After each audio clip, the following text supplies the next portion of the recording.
오늘 말씀은 출애굽기 20장 4절로 6절 말씀 대독합니다. 너를 위하여 새긴 우상을 만들지 말고 또 위로 하늘에 있는 것이나 아래로 땅에 있는 것이나 땅 아래 물속에 있는 것의 어떤 형상도 만들지 말며 그것들에게 절하지 말며 그것들을 섬기지 말라.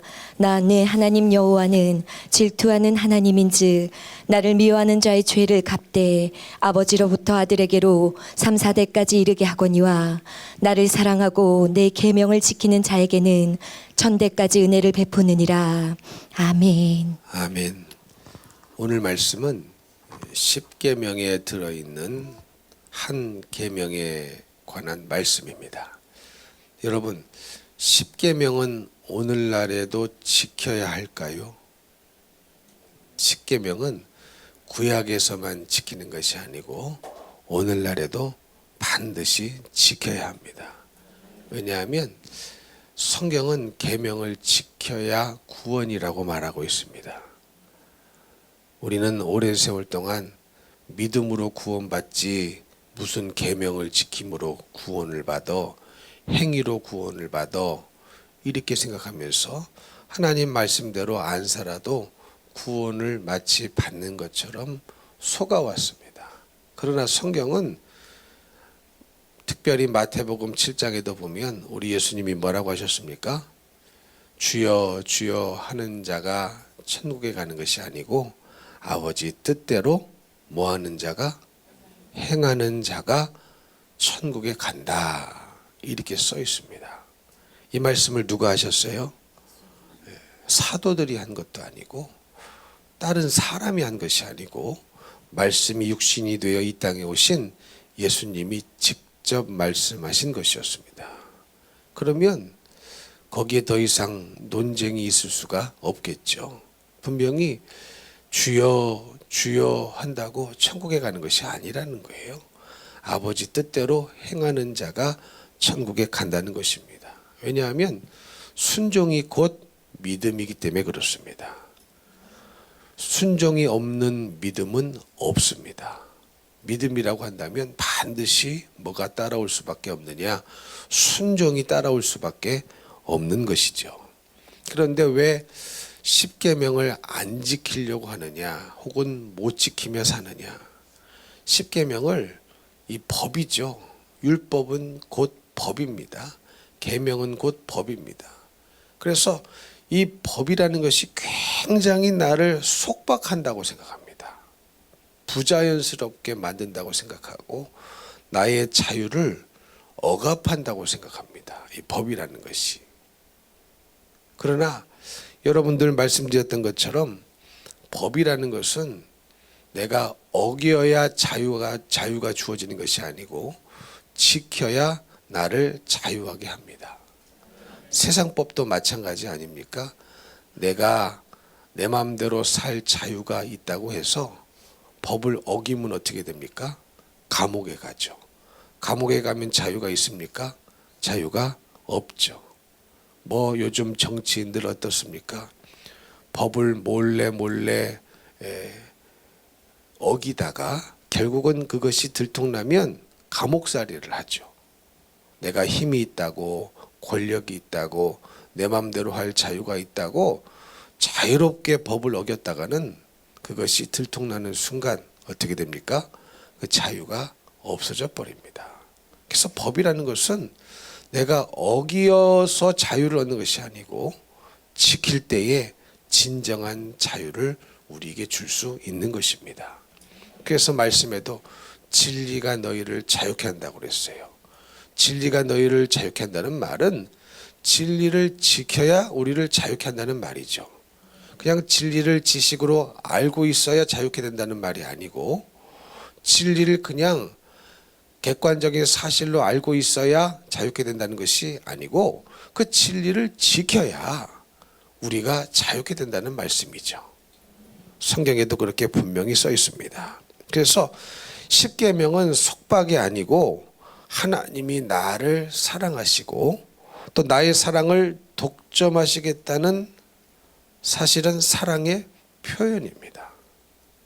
무슨 말씀인지 이해가 되십니까? 그러니까 우리는 10계명을 나를 어렵고 힘들게 만드는 속박이라고 생각할 것이 아니라 하나님이 나를 사랑한다는 말씀이에요. 동시에 나의 사랑을 하나님이 독점하고 싶으시다라는 사랑의 표현입니다. 여러분 이렇게 생각해 보시면 돼요. 부부가 이제 남녀가 서로 만나서 사랑을 하고 결혼이라는 것을 합니다. 그러면 결혼이라는 계약 관계가 성립이 되죠. 계약 관계거든요. 그렇죠? 부부 사이에 계약서는 안 쓰셨어요. 물론 혼인 서약은 하셨을 겁니다. 근데 이게 사실은 계약 관계거든요. 그러면 여러분 아내는 100% 남편을 사랑해야 되죠. 남편은 100% 아내를 사랑하셔야 되죠. 다시 한번 묻겠습니다. 아내는 100% 남편을 사랑하셔야 됩니다. 네. 남편도 100% 아내를 사랑해야 되죠. 근데 여러분 만약에 남편이 아내의 사랑을 한 90%하고 10%는 딴 사랑이 있다. 이게 말이 됩니까? 그걸 우리는 뭐라고 말하는 거예요? 불자로 시작하는데 불륜이라고 하는 거예요. 불륜. 언젠가도 말씀드렸듯이 남편이 아내에게 이렇게 얘기합니다. 아내요, 내가 당신을 이 세상에 그래도 누구보다도 가장 사랑하니까 내가 1년 365일 중에 당신하고는 364일을 같이 보낼게. 그러나 딱 하룻밤만은 내가 초등학교 때 내가 연모했던 동창생 하나가 있어. 아무개인데 내가 그 여자친구하고 하룻밤을 보내고 올게. 그렇게 남편이 말한다면 그 동의할 아내가 있겠습니까? 있겠어요? 그걸 허용을 할 수 있다는 거예요, 없다는 거예요? 없다는 겁니다. 그러니까 여러분 이 십계명이라는 것은 하나님이 우리를 사랑하신다는 표현이에요. 한 말씀 한 말씀 다 읽어보시면서 묵상해 보시면 아, 이게 나를 속박하는 말이 아니구나. 나를 사랑하신다는 표현이구나. 그리고 동시에 나의 사랑도 하나님께서 독점하시겠다는 표현인 거거든요. 그러니까 여러분 우리도요, 하나님께 드리는 사랑을 우상에게 나누면 안 됩니다. 하나님은 우리의 사랑을 독점하기 원하시죠. 그래서 질투하시는 하나님이라고 말씀하고 있는 거예요. 다른 우상에게 그 사랑을 나눠줄 마음이 우리 하나님께는 전혀 없습니다. 오히려 그렇게 하는 것을 우상 숭배 죄로 여기시죠. 하나님이 우리를 온전히 사랑하신 것처럼 우리도 하나님을 온전히 사랑해야 됩니다. 그래서 십계명은 나를 속박하는 표현이 절대 아니고 나를 사랑하신다는 표현이신 동시에 너도 나를 사랑하라. 너의 사랑을 내가 독점하고 싶다. 이런 표현이죠. 그리고 또한 이 십계명은 무슨 말씀이냐? 마귀 역사를 이겨라. 이런 표현입니다. 1계명부터 10계명까지 보세요. 결국은 그 계명을 못 지키게 만드는 것은 마귀 역사거든요. 그래서 10계명은 다른 말로 하면 마귀 역사를 이기라는 거예요. 죄짓게 만드는 마귀 역사, 하나님 외에 다른 신을 섬기게 만드는 마귀 역사, 우상을 만드는 마귀 역사, 안식일을 지키지 못하게 만드는 마귀 역사, 다 뭐예요? 마귀 역사인 거예요. 하나부터 열까지 이것을 이기라는 뜻입니다. 그래서 여러분 우상을 만들면 결국은 내가 망합니다. 내가 망해요. 근데 우상을 만드는 동기가 뭡니까? 4절에 보니까 너를 위하여 새긴 우상을 만들지 말고 그랬어요. 그러니까 우상을 만드는 동기는 뭐예요? 결국은 나를 위한 거죠. 자기를 위해서 우상을 만드는 것이지 하나님을 위해서 우상을 만들지 않습니다. 주님을 위해서 우상을 만드는 것이 아니고 철저히 자기 자신을 위해서 우상을 만드는 거예요. 근데 어리석은 것이죠. 자기는 자기 자신을 위하여 우상을 만들었는데 그 우상을 만든 우상 숭배가 자기를 망하게 할 줄을 모르는 거예요. 망하게 할 줄을 모르고 자기의 육신을 위하여 자기를 위하여 열심히 우상을 만들어내지만 결국은 그 우상이 자기를 지켜주는 것이 아니고 자기를 망하게 합니다. 여러분, 그래서 골로새서 3장에는 탐심은 우상 숭배다 그랬어요. 탐심, 자기 욕심이죠. 뭐가 우상 숭배라고요? 탐심이 우상 숭배한 거예요. 이게 탐하는 욕심 있지 않습니까? 그 욕심은 우상 숭배임을 성경은 기록하고 있습니다. 여러분 안에 욕심이 있습니까? 물질에 대한 욕심, 사람에 대한 욕심, 인기에 대한 욕심, 권력에 대한 욕심, 심지어 음식에 대한 욕심. 다 뭐예요? 탐심이에요. 탐심. 근데 탐심은 곧 뭡니까? 우상 숭배입니다. 여러분, 여러분의 집에 아마 불상이 떡 마루에 앉아 있는 가정은 없을 거예요. 그렇죠? 나는 장롱에 금부처상을 숨겨놨다. 그런 분 없으시죠? 근데 그러진 않단 말이에요. 지금 예배 나오실 정도면 집안에 금부처상이 있다든가 돌부처상이 있다든가 그런 분은 없을 겁니다. 근데 뭐는 있을 수 있어요? 탐심, 욕심은 있을 수 있단 말이죠. 근데 그게 다 뭡니까? 하나님보다 더 사랑하는 것들. 그래서 탐심은 곧 뭐다? 우상 숭배다. 그래서 내 안에 이 물질에 대한 욕심은 없는가? 물질은 필요하죠. 그러나 욕심 부리면 이게 우상 숭배가 됩니다. 무슨 말씀인지 이해가 되십니까? 권력 욕심, 사람 욕심, 인기에 대한 욕심, 심지어 음식에 대한 욕심. 이미 먹을 만큼 먹어서 더 들어갈 곳이 없어요. 근데 어떤 사람은 막 손가락 넣어서 토한 다음에 또 먹어요. 그런 분이 있어요.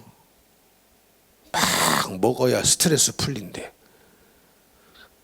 그리고 또 배탈 나가지고 스트레스 더 받아. 꼭꼭 채워가지고. 욕심입니다. 욕심. 욕심은 탐심은 우상 숭배다. 그래서 여러분, 이 우상 숭배를 하지 말아야 될 것을 성경은 강력하게 말씀하고 있습니다.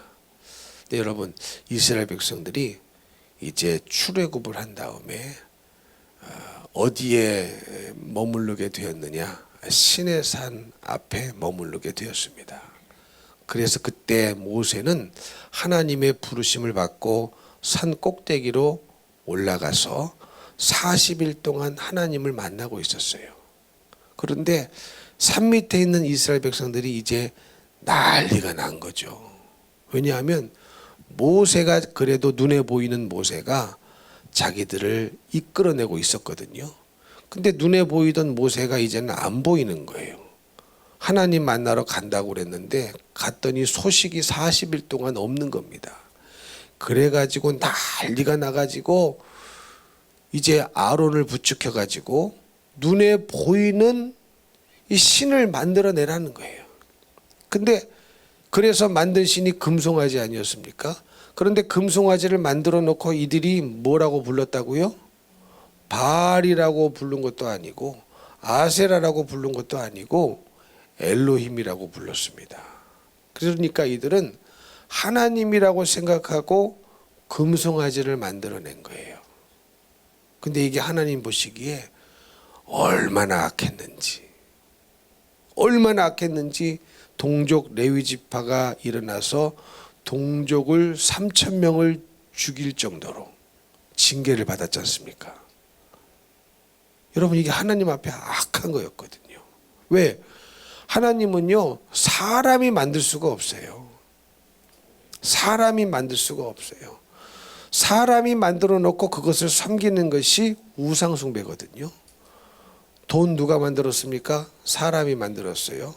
사람이 돈을 만들어 놓고 그것을 섬긴단 말이죠. 그게 우상 숭배입니다.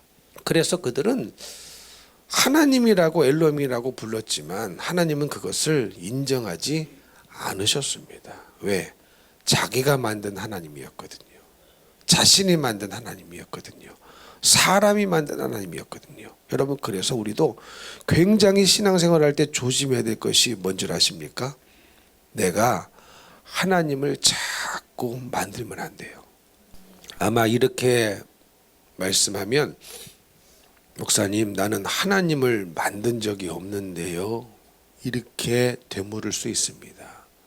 그런데 여러분, 하나님을 만든다는 것은 뭐냐면, 비록 우리가 하나님의 형상을 내 임의대로 송아지 형상으로 만들고 강아지 형상으로 만들고 뭐 이렇게 만들지는 않지만, 여러분 마음속에 다 무슨 마음이 있느냐? 하나님은 이런 하나님이야, 하나님은 저런 하나님이야, 이렇게 생각하는 것들이 있어요. 그런데 만약 그 생각이 성경과 다르다면 그게 뭡니까? 내가 만든 하나님이 되는 거예요. 내가 만든 하나님이 되는 거예요. 예를 하나 들어드릴까요? 하나님 무슨 믿음으로 구원받지 내가 죄 짓는다고 나를 지옥에 보내시겠어? 하나님은 사랑의 하나님이기 때문에 그런 하나님이 아니야. 그리고 회개도 안 해. 여러분, 그것은 내가 하나님을 만들어낸 거예요. 하나님은 그런 하나님이 아닙니다. 예수님이 우리를 위하여 십자가에 피 흘려 죽으셨다 할지라도 그 피가 상관이 있는 사람은 오직 누구밖에 없습니까? 그 죄를 회개한 사람만 그 피가 상관할 수 있는 거예요. 아멘이십니까? 그래서 온 인류를 위하여 예수님이 십자가에 못 박혀 죽으셨다 할지라도 온 인류가 구원받는 것이 아닌 것은, 온 인류가 다 회개하는 것은 아니기 때문에 그래요. 그래서 반드시 죄를 회개한 자, 돌이킨 자, 그것이 믿음인 거거든요. 그래서 침례 요한도 회개하라, 천국이 가까웠느니라. 우리 예수님도 전 메시지가 회개하라, 천국이 가까웠느니라. 회개하고 복음을 믿으라, 이렇게 외치셨던 것이었거든요. 회개하지 않으면 복음이 믿어지지 않습니다. 회개하지 않으면 예수님이 믿어지지 않습니다. 그런데 죄는 날마다 계속 짓는데, 회개는 안 하고 사는데 어찌 예수님의 피가 나와 상관이 있다고 억지를 부릴 수가 있겠느냐. 근데 사람들은 하나님은 사랑의 하나님이신데 무슨 우리를 지옥에 보내시겠냐고. 요즘 어떤 정신 나간 신학자는요, 지옥이 없다고 주장하는 신학자도 있답니다. 그게 다 뭡니까? 내가 만든 하나님인 거예요. 내가 만든 하나님. 그게 뭡니까? 정확히 금송아지 우상 숭배입니다. 민수기 21장에 보면은요, 이스라엘 백성들이 이제 가는 길이 광야에서 힘이 드니까, 길이 험해서 힘이 드니까 막 원망하고 불평합니다. 그래서 하나님이 불뱀을 보내셔서 징계하는 장면이 나와요. 불뱀. 그랬는데 하나님께서 어떻게 치유해 주셨냐면, 모세에게 놋뱀을 만들어라, 이렇게 명령하셨어요. 그래서 그 놋뱀을 장대에 높게 매달아 놓은 다음에 불뱀에 물렸을지라도 그 놋뱀을 바라보면 산다, 이렇게 말씀하셨어요. 그래서 모세가 놋뱀을 만들고 장대에 매달아서 높이 볼 수 있는 자리에 놔놓고 사람들이 정말로 불뱀에 물려서 죽어가는데, 놋뱀을 바라보니까 어떻게 됐습니까? 살았어요. 살았어요. 그런 거 하나 있었으면 좋겠어요. 정말로. 여러분 그렇지 않습니까? 허리가 아파. 놋뱀 이렇게 보면 고쳐지면 참 좋겠어요. 암에 걸렸어요. 누가? 놋뱀을 보면 다 고쳐져. 불치병에 걸렸단 말이죠. 노뱀을 보니까 살아. 이게 얼마나 좋습니까? 여러분, 이게 얼마나 신기한 기적입니까? 근데 사실은 이 노뱀이 고치는 게 아니죠. 누가 고치시는 거예요? 하나님이 고치시는 거죠. 하나님이 고치시는 방법을 그렇게 세팅해 놓으셨을 뿐이시지, 노뱀에 무슨 효염이 있어서, 무슨 노뱀에 무슨 용각산이 들어있어서, 사슴 노경이 들어있어서, 뿌리 들어, 그런 게 아니거든요. 하나님이 고치시는 거예요. 근데 이 노뱀을, 모세가 만든 노뱀을 언제까지 이 사람들이 갖고 있었느냐? 열왕기하 18장 유다의 히스기야 왕 시대까지 이것을 갖고 있었어요. 그리고 거기다 뭘 했어요? 분양을 했습니다. 분양을 했어요. 여러분, 이 노뱀이 이 분양할 대상입니까? 예배의 대상이에요? 아니란 말이에요.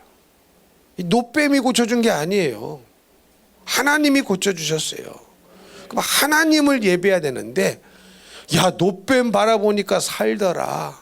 그래가지고 이것을, 벌써 이게 시간이 얼마나 흐른 거예요? 예? 모세 시대부터 유다 왕 히스기야 시대까지, 예? 이 노뱀을 버리지 않고 갖고 있었는데, 갖고 있었을 뿐만 아니라 여기에다가 분양을 해버렸습니다. 그래가지고 히스기야 왕이 이것을 알고 산당을 제거하고 우상을 제거할 때 이 노뱀까지 부숴버렸습니다. 근데 여러분, 신기한 게, 기가 막힌 게 뭔 줄 아십니까? 이때까지 얼마나 많은 세월이 흘렀으며 이때까지 얼마나 많은 왕이 있었습니까? 열몇 왕이 그동안 지나갔는데 아무도 노뱀을 부숴버릴 생각을 못한 거예요. 계속 거기다가 뭐 한 거예요? 우상 숭배한 거예요. 분양하고 있었다는 거예요. 노뱀 누가 만들려고 그랬어요? 하나님이 만들려고 하셨어요. 그러나 그럼에도 불구하고 노뱀은 예배의 대상이 아니라는 거예요. 하나님이 치유의 목적으로 그들에게 그때 그 방법을 주신 것이지만, 노뱀이 예배의 대상이 아니고 분양받을 대상이 아닌데, 이들은 노뱀이 무슨 큰 효염이나 있는 것처럼 거기다가 분양하고 있었던 것입니다. 근데 기가 막힌 게 뭐라고요? 그게 우상 숭배라는 것을 인지를 못한다는 겁니다. 여러분, 우리 안에도 이런 게 있지 않겠습니까? 여러분의 삶 속에 그런 것은 없습니까? 내가 은근히 의지하고, 예배 의식은 갖추지 않지만 은근히 의지하면서 은근히 섬기는 거, 그거 있어요, 없어요? 있어요. 근데 그게 우상인지를 몰라요. 그러면 더 나아가서 그게 우상이라고 인지했다 할지라도 또 그것을 없애고 부수는 것은 또 다른 얘기입니다. 또 다른 얘기예요. 여러분, 마치 죄인 줄 알아요. 이게 죄다, 그렇게 하면 죄야, 그렇게 살면 죄야, 알아요. 그러나 그 죄를 끊어내는 것은 또 다른 문제인 거거든요. 이해가 되십니까?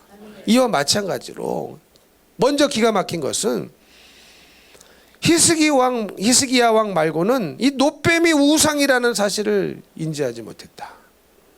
인지하지 못했다. 얼마나 많은 사람들이 있었는데 부수질 않은 거예요. 근데 히스기야가 그걸 인지하고 노뱀을 부숴버렸습니다. 우리도 그럴 수 있다는 거예요. 이미 하나님의 자리에 떡하니 올라가 앉아 있으면서 하나님보다 더 위로가 되고 하나님보다 더 의지가 되고 그런 존재가 있단 말이죠. 여러분 어떻습니까?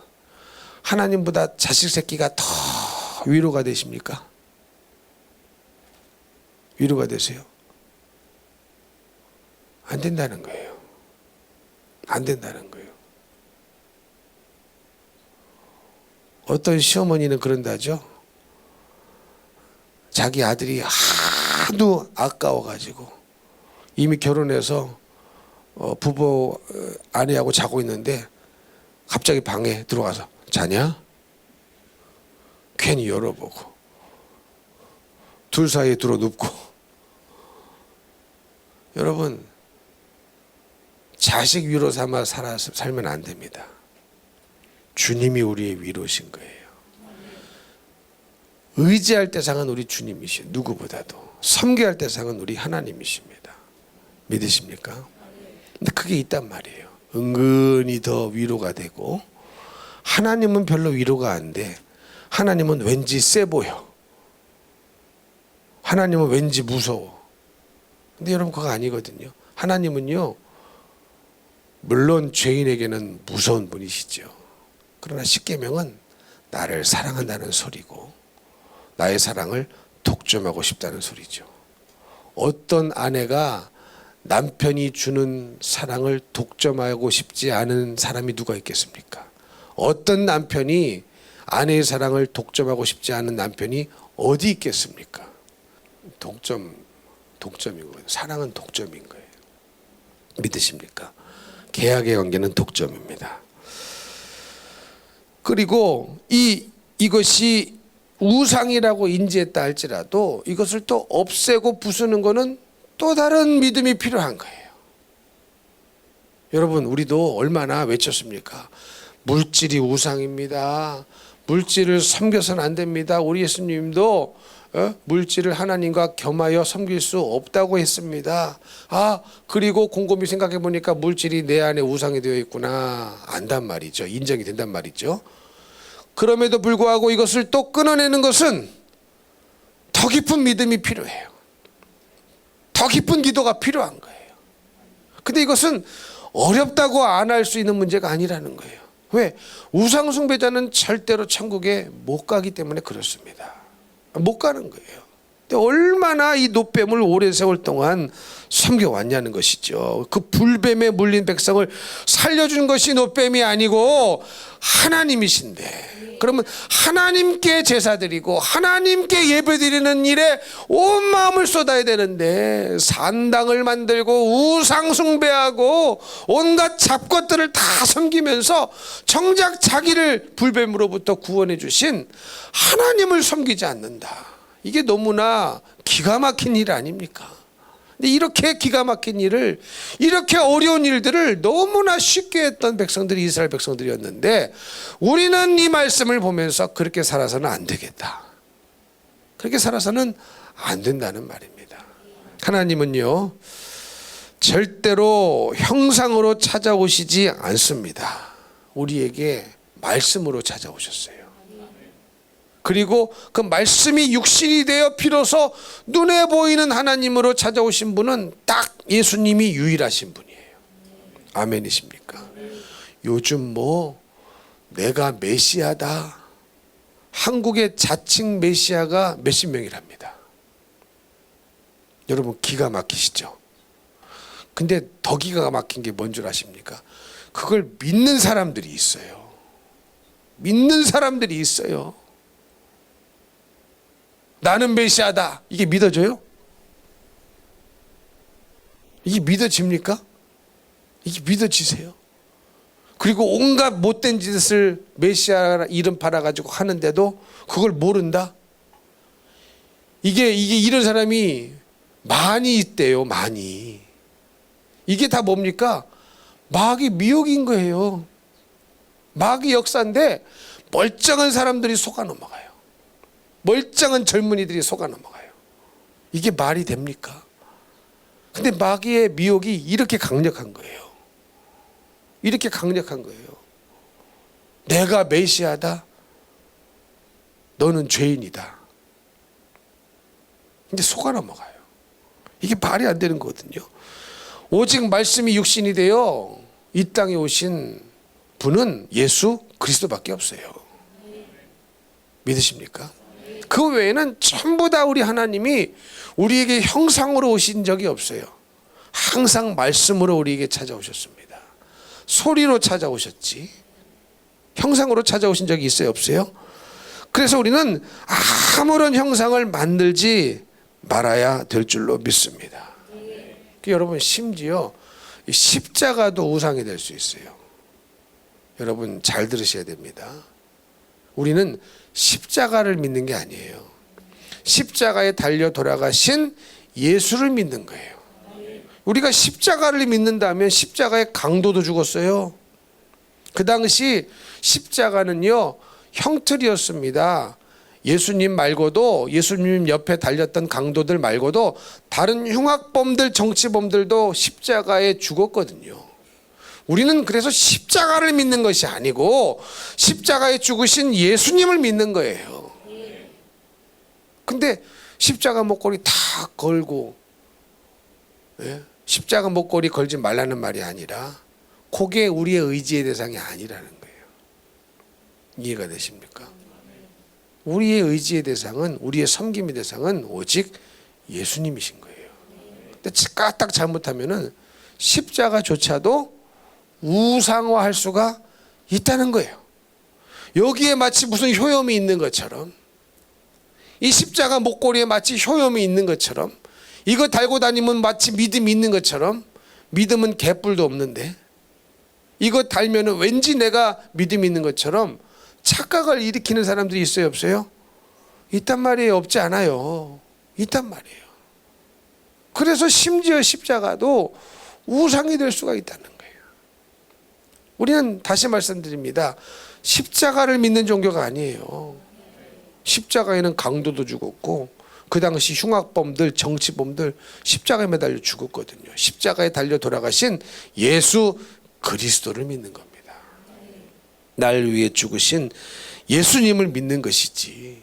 그래서 여러분 오늘 말씀해 보니까 하나님을 미워하면 그 죄가 아버지로부터 아들에게로 3, 4대까지 이르게 하신다. 하나님을 뭐하면? 미워하면. 근데 하나님을 미워한다고 하면 이 자리에 누구도 나 하나님 미워하지 않습니다. 사랑한다고 말은 못해도 미워한다고는 미워하진 않습니다. 이렇게 자신 있게 말씀하실 분 많이 계실 거예요. 그러나 이 문맥을 보니까 하나님을 미워하는 것은 곧 뭡니까? 우상에게 절하고 섬기는 거. 이게 곧 하나님을 미워하는 행위인 거예요. 여러분이 물질을 섬기고 있다면 나도 모르게 하나님을 미워하고 있는 것이고, 인기를 섬기고 있다면 나도 모르게 하나님을 미워하고 있는 것이고, 권력을 섬기고 있다면 나도 모르게 뭐하고 있는 거예요? 하나님을 미워하고 있는 거예요. 내가 지식을 섬기고 있다면 나도 모르게 하나님을 미워하고 있는 거예요. 섬김의 대상은 이렇게 많습니다. 너무너무 많습니다. 나는 하나님을 미워한다고 생각한 적은 없지만 오늘 5절 말씀의 문맥을 보면 하나님을 미워한다는 것은 곧 뭡니까? 우상을 섬기는 것을 하나님을 미워한다고 표현하고 있는 거예요. 근데 하나님을 미워하면 어떻게 된답니까? 아버지로부터 아들에게로 3, 4대까지 그 죄가 이르게 된다는 거예요. 3, 4대 저주를 받는다는 거예요. 그러니까 여러분, 내가 얼마나 중요합니까? 나라는 존재가 나 때문에 내가 우상 숭배를 하면 이 죄가 3, 4대까지 이른다는 거예요. 그러면 나라는 존재가 얼마나 중요합니까? 우리 부모님의 믿음이 얼마나 중요합니까? 이 죄가 내 아들에게도 이어지고 내 손자에게도 손주에게도 이어진다고 한다면 내 한 사람 믿음에 서 있는 것이 얼마나 중요하느냐. 근데 반대로 하나님을 사랑하고 계명을 지키면 1000대까지 은혜를 받게 하신답니다. 할렐루야. 여러분, 이게 비교가 안 되죠. 죄는 3, 4대까지인데 뭐예요? 은혜는 1000대까지 주신답니다. 그러면 여러분, 뭘 선택해야 돼요? 아무리 머리가 나빠서 산수를 못하는 짱구라 할지라도 여러분, 죄 짓고 그 저주가 3, 4대까지 이르기를 원하십니까? 아니면 하나님을 사랑하고 계명을 지켜서 그 축복이, 그 은혜가 1000대까지 이르기를 원하십니까? 뭘 원하셔요? 뭘 원하셔요? 뭘 선택해야 돼요? 하나님을 사랑하고 하나님의 계명을 지켜서 이 은혜가 1000대까지 이르게 하는 것이 계산이 나오지 않느냐. 계산이 나오지 않느냐. 이해가 되십니까? 근데 하나님을 사랑하는 것은 곧 계명을 지키는 거라는 거예요. 6절에 써 있지 않습니까? 나를 사랑하고 내 계명을 지키는 자야. 그러니까 하나님을 사랑하는 것과 계명을 지키는 것은 같이 가는 거예요. 분리되는 게 아닙니다. 여러분도 사랑하는 누군가의 말은 굉장히 들어주고 싶죠. 그렇지 않습니까? 사랑하는 사람의 말은 막 간을 빼서라도 들어주고 싶잖아요. 하나님을 그렇게 사랑하면 하나님 말씀을 들어드리고 싶은 마음이 저절로 우러나오는 거죠. 그래서 신앙생활은요, 훈련받아서 공부해서 되는 게 아니라 관계를 맺음으로 되어지는 것이죠. 하나님과 신령한 사랑의 관계를 맺을 때에 이게 저절로 하고 싶어지게 되는 것이죠. 그래서 여러분, 신앙생활은요, 하고 싶어서 하는 거예요. 하고 싶어서. 그게 진짜인 거예요. 하고 싶지는 않은데 억지로 공부해서 시험 쳐서 훈련받아서 하려고 한다면 언젠가는 반드시 탈이 납니다. 그걸 뭐라고 해요? 시험에 들었다라고 말하는 거예요. 그러나 주님을 사랑함으로 신앙생활하는 사람은요, 절대로 탈이 안 나요. 시험에 들지 않아요. 시험에 왜 듭니까? 내가 사랑해서 하는데, 내가 주님을 사랑해서 충성하고, 내가 주님을 사랑해서 예배드리고, 내가 주님을 사랑해서 전도하고, 내가 주님을 사랑해서 주님이 하라는 일을 하는데, 그 일을 하다가 내가 어렵고 힘든 일을 만난다 할지라도, 상처받는 일을 가끔 당한다 할지라도 그게 왜 시험에 들 문제입니까? 내가 좋아서 내가 사랑해서 하는 일인데. 시험에 든다는 말은요, 사실 다른 말로 하면 내가 주님을 사랑해서 신앙생활하는 것은 아니다라는 증거입니다. 증거예요. 어때요? 보통 자식들 키우다 보면은 자식들과 다툴 때도 있으시죠? 있어요, 없어요? 있죠. 그러면 자식들과 대판 싸우고 다퉈서 시험에 들어가지고 나 네 아빠 안 해, 네 엄마 안 해, 그리고 집 나가신 분 계세요? 없죠. 그런 시험에 드시는 분은 없더라고. 그게 왜 그렇습니까? 사랑의 관계가 맺어져 있기 때문에 그래요. 아무리 힘들어도 그 위치를 떠나지 않습니다. 그게 그런 거예요. 주님과 사랑의 관계를 맺으면 그 사랑의 관계 때문에 시험에 안 들어요. 힘들어도 견디고, 기쁨이 넘치고, 감사가 넘치고. 그래서 신앙생활은 주님과 사랑의 관계를 맺으면 이게요, 저절로 되어지는 거예요. 공부해서 되는 게 아닙니다. 암기해서 되는 게 아닙니다. 훈련받아서 되는 게 아닙니다. 하고 싶어서 하는 거예요. 그렇지 않겠습니까? 나를 이렇게 주님이 나를 사랑해 주셔서 십자가에 못 박혀 죽으시고, 아버지 하나님께서 나를 예수님, 그 아들 예수님처럼 나를 사랑해 주셔서 그 아들을 죽이실 정도로 나를 사랑해 주시고, 나도 주님을 사랑한다면 이 세상에 그 어떤 어려움이, 그 어떤 시험이, 그 어떤 핍박이 나로 하여금 주님을 향한 그 신앙을 멈추게 할 수 있겠냐는 거죠. 그럴 수는 없습니다. 그러므로 사랑하는 성도 여러분, 이 자리에 앉아 계신 모든 분들은 하나님을 미워하며 우상숭배해가지고 은근히 하나님보다 더 위로가 되고, 은근히 하나님보다 더 든든하고, 은근히 더 하나님보다 더 사랑하는 우상이 있다면 빨리 찾아내서 회개로 끊으셔야 됩니다. 언제까지? 내 생명이 붙어있는 동안은. 그때까지만 딱 기회인 거거든요. 그래서 이 우상숭배 죄의 저주가 내 자식에게도 흘러가지 않고 내 손주에게도 흘러가지 않기를 바랍니다. 이 죄를 끊을 수 있는 유일한 길은 예수 피밖에 없어요. 예수 피밖에 없어요. 저는 가끔가다 이렇거든요. 내 자식을 바라보면요, 이놈의 자식이 왜 이러는지 몰라. 근데 그 죄가 사실은 내 안에 있던 거였어요. 여러분 그런 거 느끼는 적 없습니까? 막 보면은 막 어때요? 막 우라통 터질 때가 있죠. 막 그럴 때 있어요, 없어요? 막 속이 뒤집어져. 근데 다 내가 옛날에 했던 그 짓이야.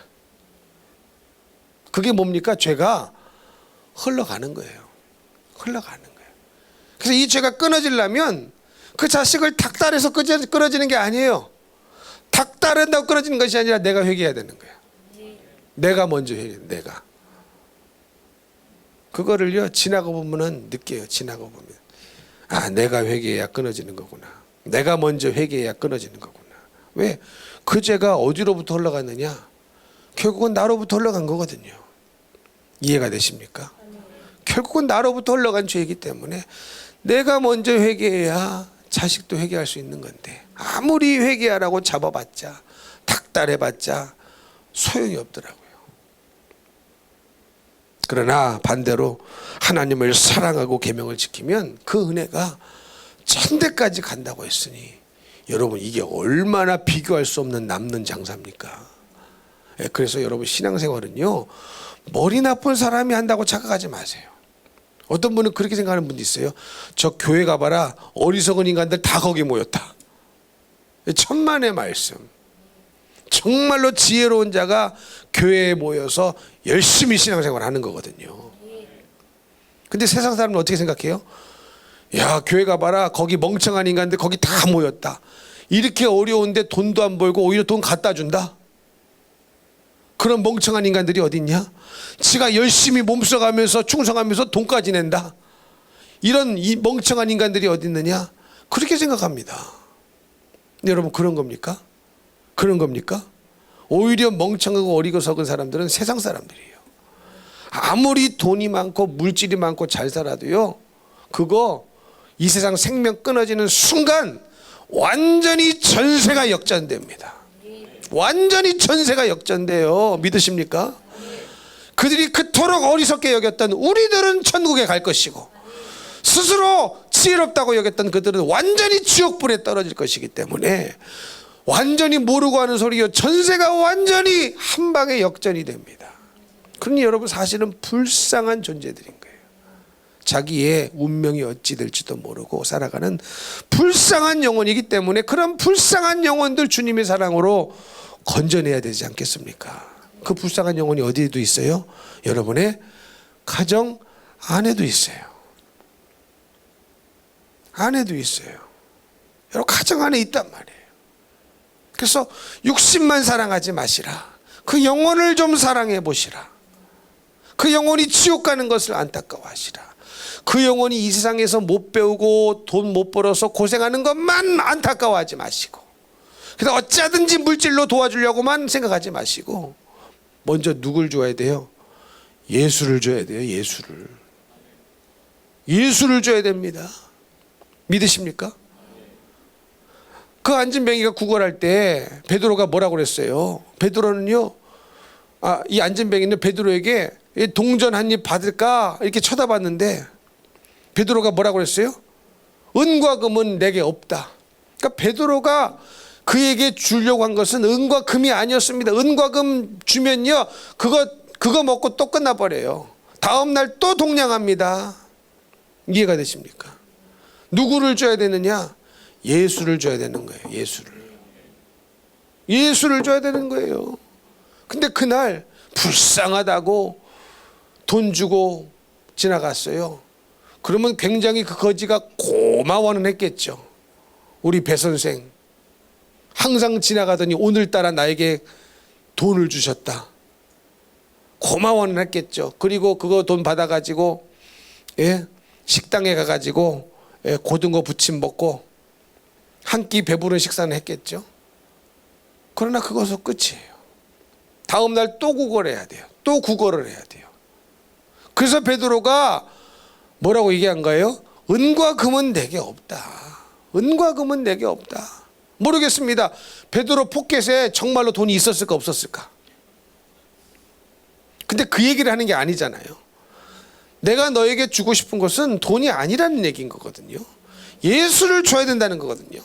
나사렛 예수 이름으로 명하노니 곧 일어나 걸어라. 그러면요 동냥할 필요가 없어지는 거예요. 이제 예수를 만나면 예수를 주는 거예요. 예수를 주는 거예요. 할렐루야. 불쌍한 영혼들에게 누구를 줘야 됩니까? 은과 금이 아니라 예수를 줘야 합니다. 그래야 스스로 일어설 수 있는 거예요. 예수님 손 붙잡고. 예수님의 이름에 능력 있는 줄로 믿습니다. 그러므로 사랑하는 성도 여러분, 오직 하나님만 사랑하고 하나님의 계명을 지키셔서 죄악의 이 저주가 내 시대에 끝나버리고 회개로 끝나버리고 내 아들에게도 내 딸들에게도 내 손주들에게도 자자손손 헤세드의 하나님의 은혜가 충만하게 되시기를 예수님 이름으로 축복합니다. 축복합니다.